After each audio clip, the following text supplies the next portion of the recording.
Internet, I am Emperor Cole. This is Emperor Cole Film Review, brought to you by MindbenderENT.com. And today I'm here to review The Birth of a Nation, written by Nate Parker and John McIan Celestine.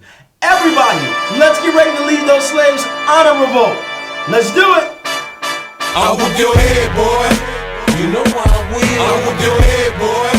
With the back of the steel. Based on the story of Nat Turner, who was enslaved and led a slave rebellion in Southampton County, Virginia, in or around 1831. The film is co-written and co-produced by director Nate Parker, and it also stars Armie Hammer, Ajah Naomi King, Jackie Earle Haley, Penelope Ann Miller, and Gabrielle Union. I thought Nate Parker did a very good job in his acting role as Nat Turner. His character arc was very well developed. In the beginning of the film, he starts out a certain type of way, being very docile and very obedient to his slave master. But as the story progresses, he starts to see things that are very, very wrong. And of course, and to correlate that what he was reading as a preacher in the Bible, he's reading certain passages that tell the slaves to be docile, to just be good slaves and go along with what's going on. You'll get your reward later, yada, yada, yada. But then he starts to experience and see certain things that made it very difficult to keep preaching such hogwash to these people who were being greatly abused, who were in captivity. I think that was done very well, and it was portrayed out very slowly without the film. It did not happen very quickly. I thought Armie Hammer did a very good job of playing his role as the slave master, in the sense that he wasn't a bearing down on you super evil, mean slave master. He was more of a believable, just a dumbass who was in debt, who was trying to find his way through and just going along with what had always been going along, I guess, in the times that he was living. So Armie Hammer did a good job at portraying that character. He was a character who was just trying to get along with other slave masters. He was a character who was just following the status quo.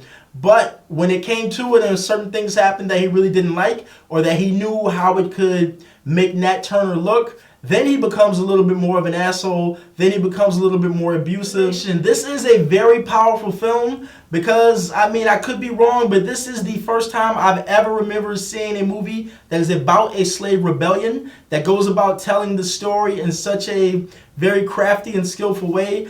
I love the way the movie showed the role that the Bible played in keeping slaves down and keeping them mentally weak and stupid and just following along with a bunch of nonsense. I know some people won't like that, but those are my views and opinion.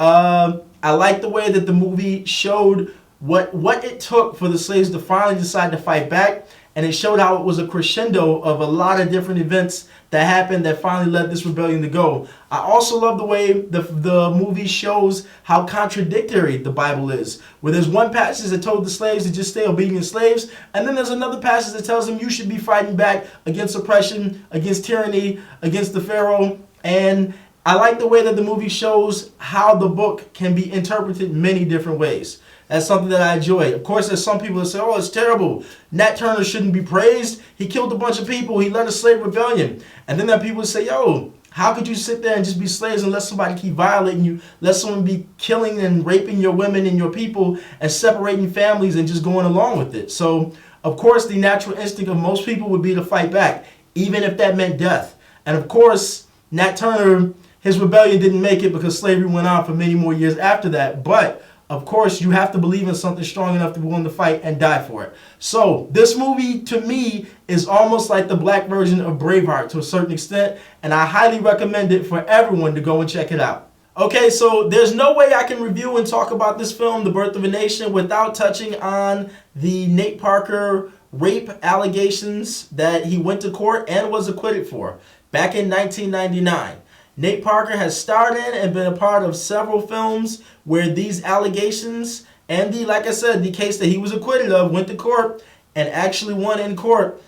That doesn't happen very often for a black man in this country, especially when the woman involved is a white woman. A lot of times you end up going to prison for the rest of your life. But in this particular case, there was enough evidence to exonerate this man and his roommate, who went to jail, I believe, for a little bit, but later on new evidence was found and he even got out. So, am I being insensitive to rape victims across the world? Of course not. I'm just pointing out in this one particular instance, this man actually was acquitted of the charges and released to be able to walk free. So now, there's no way I can talk about this movie without properly addressing and bringing this up.